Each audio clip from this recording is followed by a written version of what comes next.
জঙ্গলের সৌন্দর্য উপভোগ করবার জন্য এইবার ক্রিসমাসের ছুটিতে আমরা গেছিলাম বেলপাহাড়ি ঝাড়গ্রাম ট্রিপে।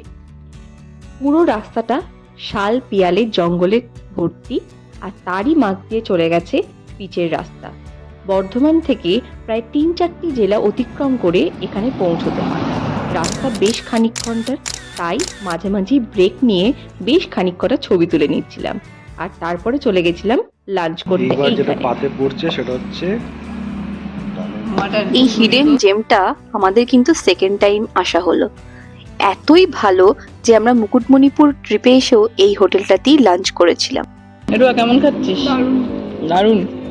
বেলপাহাড়ি যাওয়ার পথে এটা ছিল আমাদের ফার্স্ট সাইট সিন।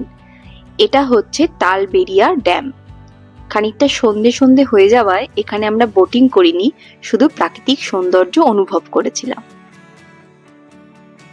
পরদিন সকালটা শুরুই হলো ফ্রেশ এক গ্লাস খেজুর রস দিয়ে। তারপর আমরা সকলে মিলে রেডি হয়ে ব্রেকফাস্ট করে রওনা দিলাম আমাদের আজকের গন্তব্য কাকড়াঝোড়ের উদ্দেশ্যে। ওখানেই আজকে যাচ্ছি, আর সেটাই আমাদের আজকের মূল গন্তব্যস্থল।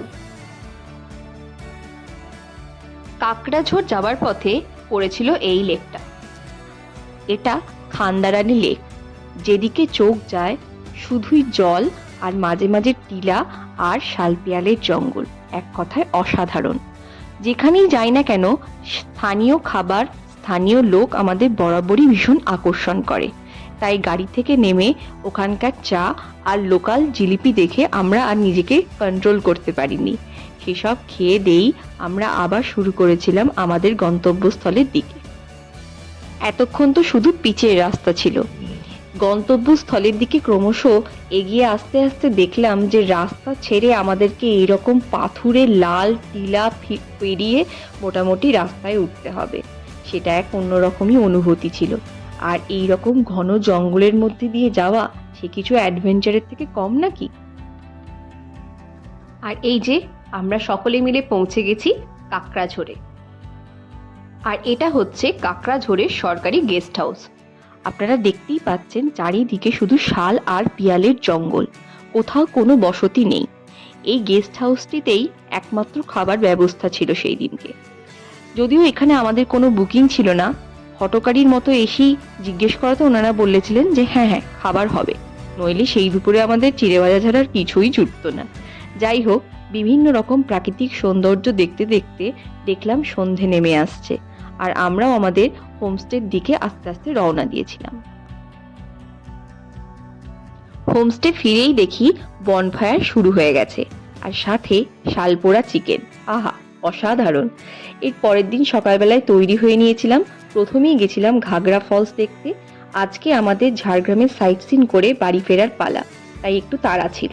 রাস্তায় দেখলাম এরকম খেজুর গুড়ের পাটালি, নলেন গুড় এইসব তৈরি হচ্ছে। সেসব দেখে তো আর লোভ সামলানো যায় না। নেমে খানিকটা আমরা প্যাকিং করে নিয়ে রওনা দিলাম চিল্কিগড় রাজবাড়ির দিকে। রাজবাড়িটি প্রকাণ্ড এবং বিস্তীর্ণ এলাকা জুড়ে রয়েছে। তাহলে হবে কি, এখানেও সাধারণ মানুষের প্রবেশ নিষেধ। যারা এর মধ্যে রয়েছেন বা পর্যটক হিসেবে যারা থাকেন তারাই একমাত্র ভেতরে প্রবেশ করতে পারে। তাই ইতি উতিখানি ঘুরে একটা ছবি তুলে নিয়ে মন শান্ত করে চলে গেছিলাম কনক দুর্গা মন্দির দেখতে। সেখানেও এত ভিড় যে লোক দেখবো না মন্দির দেখবো 2 মিনিট দাঁড়িয়ে ভাবতে হয়েছিল আমাদের। যাই হোক, তারপরে গেছিলাম ঝাড়গ্রাম রাজবাড়ি। সেখানেও একই ব্যাপার, আপনি যদি ওর ভেতরে থাকেন তবেই আপনি ভেতরে ঢুকতে পারবেন, নচেত আপনাকে বাইরে থেকে দেখি বাড়ির পথে রওনা দিতে হবে।